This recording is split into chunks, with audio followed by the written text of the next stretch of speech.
What is focal length in photography? Focal length is a number like 24 millimeters or 85 millimeters, and that tells you how zoomed in or wide your photo will appear. It's one of the most important decisions you'll make when composing a shot because it directly affects how much of the scene you'll capture and how it makes your subject look. A short focal length like 17 or 24 gives a wide angle. That means you can put more of the background, including the frame, in this environment. It's great for big groups, wide scenery, or showing guests in front of a full landmark or maybe a theme park.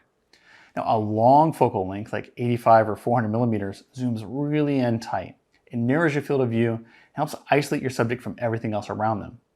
That might be ideal for portraits, dolphin encounters, stage shows, or capturing guests from a distance without disrupting the moment. Now, focal length is measured in millimeters, and each number corresponds to a specific field of view. For example, 24 millimeters gives you around 84 degree of view, while a 400 millimeter lens gives you just a 6 degree.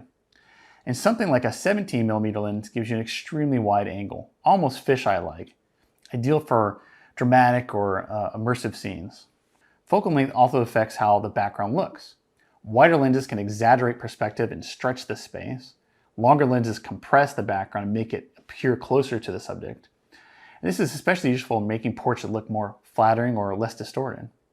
When you understand focal length, you can choose the lens that matches the story you want to tell, whether that's wide and immersive or intimate and focused. Now in souvenir photography, using the right focal length can make or break the shot.